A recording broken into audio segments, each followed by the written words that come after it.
here. So return nil. So if we do this,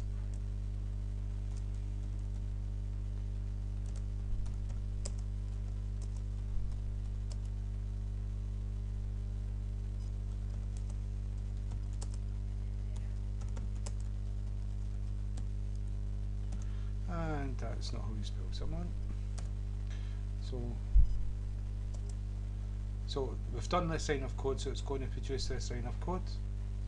And so if we go back and run the program, and you can see what's happened here is we've created this buffered reader to read this file, and what we've done, we used read line.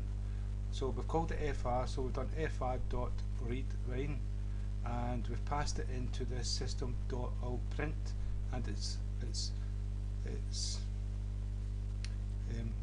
read this line and passed it here and printed it to screen. Right, and the next part is, say no this time, see what happens. No, the next part, right, so the next part is what we're doing is what we've done is created a reader and passed with read a string, and in here we've created a stream. So what we're doing is we're passing an integer to the screen. If this works, I'm not too sure, but we've created this file here, and that's that file up there, but I don't think the changes are getting put to it. That's why we're getting that message. So if I do 31, right, it's done that part of the program. There's no error, so everything was okay. And then we get this here.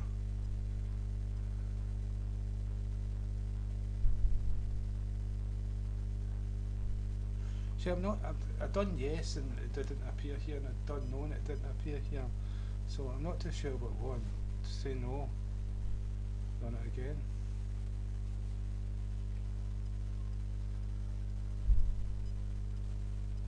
Say yes. Right, I'm not too sure what's going on there. If I come here, it's this one here. If I open with text editor. No, that's not doing it. Open with. See if we can get Notepad.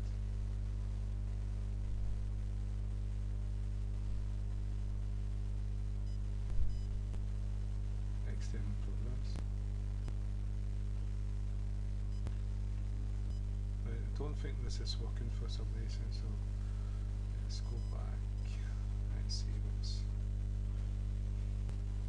Yeah, what it is, I paused it to find out what was wrong, and it's the same as when you got to use flush and close the stream once you're finished with it, and so we can pass whatever integer we want in here. What this will do is this will pass an ASCII character, and what we'll do is we'll do like 215, and we'll find out what 215 is. We don't want to go too low, because if we go too low, it's going to maybe have a control character, like escape or control something, and we don't want that. We don't want some of these ASCII characters are control keys. And so if we run a program and we go to text bytes, yes, we want the changes. X is equal to 5, and so if we change it to 6, you can imagine what 6 is going to be, 16, and we'll come here, it's going to accept the changes, and no, we can't imagine, because we wouldn't imagine that. I thought it was one alphabet there, but these are characters that are inside the ASCII code and the Unicode, whatever one it's using. And so if we do 70,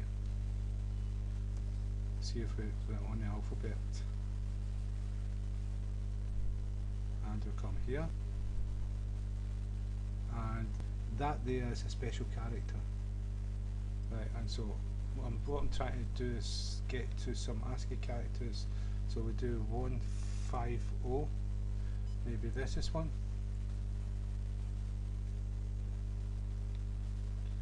Yes. So 150 is a minus sign. And so what happens if we go 151?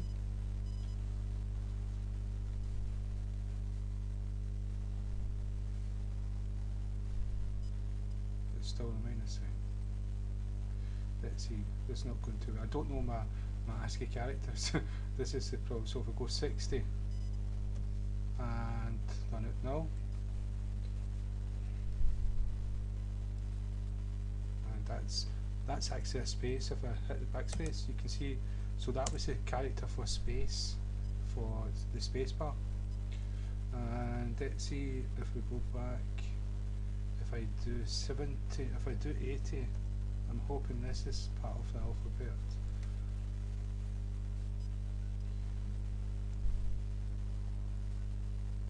Well, that there is just the single quote. So if I do 90, I maybe be on it. I should have checked the ASCII table, sorry. And so I don't want to waste time.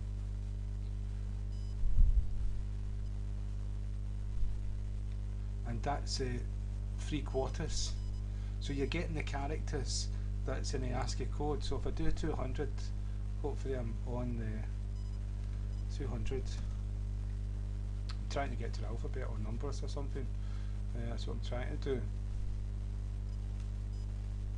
Right, there's a capital E, but it's not for the English alphabet because it's hyphenated. Forget what you call them. It's got an accent on it, or umlaut. And so if I go back, if I push up a little bit, maybe 135, keep my fingers crossed, hopefully I'm onto something here. It's taking time, it's taking time. Right, there you go, that's an E, umlaut, with a German E. It's with two, don't know what it is, 2 dots at the top, right? So that's Germanic, and but you get the idea. So every single character that's used is part of ASCII code, and the ASCII code is a number. And because this is a stream, and we're writing the stream, when we pass the code, it's going to, whatever that code represents, it's going to print to that file. That's what a stream is.